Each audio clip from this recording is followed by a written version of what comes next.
You have to live the next 20 years as if you were the last 20 years of your life, because you will be sold out. When we go to a store to buy milk, what do we do before we buy the milk? First you look at the expiration date. But while most people focus on the expiration date of even a milk, they don't think about the expiration date of their brains. There is a poor side in all of us. Although I am such a wealthy person, there is still a poor in me. And everyone has a middle-class person in them, who want a fixed salary to feel secure. Apart from the poor and middle-class people I have mentioned, there is a rich person living in all of us. These three types of people are inside us. We have to accept it because it's not an opinion, it's a fact. For example, people first think about going to. Because it's not an opinion, it's a fact. For example, people first think about going to school, graduating and getting a job and getting a salary, but they never think about this part of how to get rich. If you've read my Rich Dad and Poor Dad book, you know, the most important thing my rich father taught me was, there's nothing that hurts you more than a paid job, because the moment you take this job and get paid, you become someone else's slave. And that person strikes the whip whenever he wants. But on the contrary, my poor father used to say, "My son, you should find a paying job that pays well, so you have to work for someone." Can you see the difference up to the cliffs? Of course, my rich dad didn't mean exactly crappy when he talked about getting a salary. What he just emphasized was that people's minds were enslaved when they were a salaried employee. If we think about it as an entrepreneur, let us say my rich dad screwed up a business he started. He doesn't mind. He starts a new company, starts from scratch and continues his life. He says he doesn't need salary or anyone else's help and continues his job. Even if his government doesn't like him, he doesn't mind. He says he will start a business in another country and continue my activities there. That's what entrepreneurship is like. Being an entrepreneur is not just about investing and making money. Entrepreneurship is determining strategy according to mindset, ability, and conditions.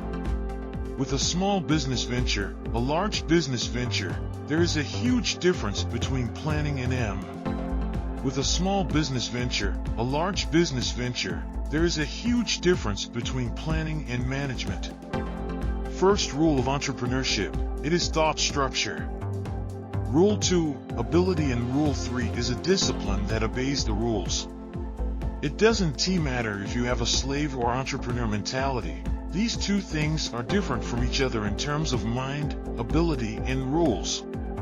I get a lot of questions about what you would recommend to people working with the poor and slave mentality. I advise them to get rid of this mentality and turn to entrepreneurship. I used to be a poor person too, and I advise them to do exactly what I do. I still remember very well my last paycheck and my last day, back then, when I called it slavery. I can say that it was both the best and the worst day. I can say that it was both the best and the worst day of my life. I was in Puerto Rico at the time. I used to work for a company called Xerox. My boss gave me a severance check out of my paycheck. I think it was worth around $30,000. I got this check and I remember saying, "Oh my God, what a big coin this is." I was very excited, but at the same time I was very uncomfortable.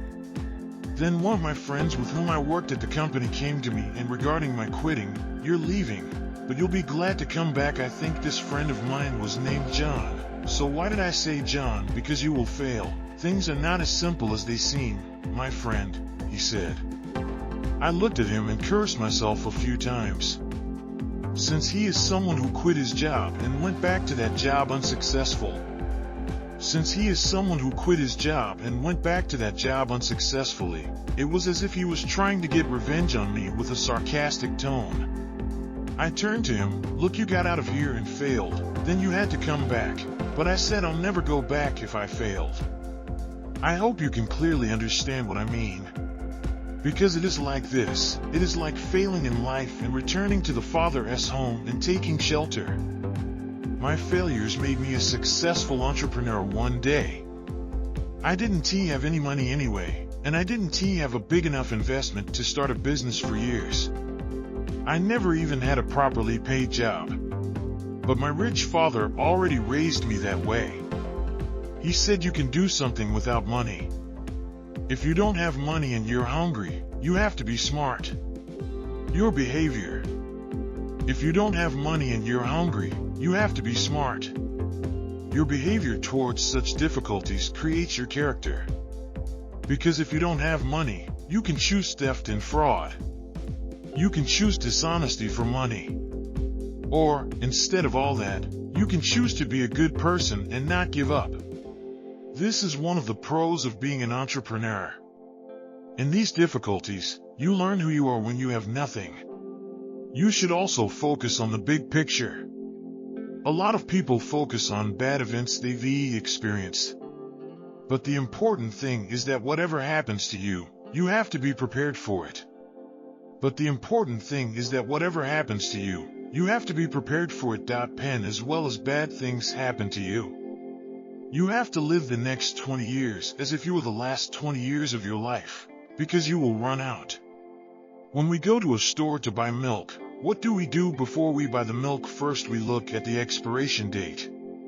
But while most people focus on the expiration date of even a milk, they don't think about the expiration date of their brain's ID. Rather use debt than avoid it. You know, I borrowed $300 million in 2008 at almost zero interest. And I turned it into a huge fortune. By using this money correctly, I have generated a super cash flow income. Many financial professionals will tell you to avoid debt, but I say learn to use it. When I left my military service in 1973 and came from Vietnam, my first job, as my rich father used to say, was to learn how to invest in real estate. In fact, what he was trying to say was learn how to use debt wisely with tax deductions. Debt and taxes can make middle-class people slaves and poor just as they can make a person rich. For example, doctors and lawyers are known as the wealthy, but if they don't learn and apply what I'm talking about, they will be exhausted. And they won't even understand how it happened. Let me explain. It will go like this. Although they seem to make a lot of money, they actually make little. For example, a doctor who examined me recently called and happily said that he had reached a fortune of $1 million. I already called and told you this 3 weeks ago. I said, you tell me how much tax you pay, and he said $700,000. So when you deduct taxes, this guy earned $300,000 net, not $1 million. And he said $700,000. So when you deduct taxes, this guy earned $300,000 net, not $1 million. Of course, I can't say that this is a bad number. But if I had to give an example for myself, if I win $1 million, it goes straight to my pocket. Because I don't make money by working for money, I make money by working my money for myself. Because if you work for money, you get taxed. That's why the first lesson in my book Rich Dad Poor Dad is never work for money. Instead of working for money, we make investments and start our own business. We do entrepreneurship so that money works for us. For example, I never buy long-term bank stocks. We entrepreneurs want to have complete control over our revenues. How much did I earn and how much tax would I pay, for example, since I began? For example, when I earn $1 million, imagine I have $4 million. $1 million goes to investment and $3 million goes to the bank. That's why I love banks so much while other people hate it. Because they work for me. That's how I print my own money while people work for money. Because people who work for money, when working for individuals or institutions that produce debt instruments, they consume themselves. Because they get richer as they print money. So we come back to tax and debt. Borrowing and taxes make people rich or poor. Old-fashioned ideas just don't work in today's world. This mentality has bad consequences these days. Work so you can pay off your debts.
people live. And our overall economy has the power to change our individual economy. I see the good things and the bad things because I don't care. I'm already rich. I see the good things and the bad things because I don't care. I'm already rich in every way. But the poor person will say that the economy is bad because his own economy is bad. Because they don't know how to make money in any economy. Your private economy is at war with the country's overall economy. If you can control this economic war, it's fine. Real entrepreneurs are not tied to the general economy. They are only focused on their own personal economy. A real entrepreneur is someone who can make a lot of money even in bad economies. The first thing an entrepreneur should do is learn to control himself, not outside. Thanks for watching. If you like our videos, please press like and share with your loved ones. You can subscribe to be aware of our other videos and support our channel. You can subscribe to be aware of our other videos and support our channel.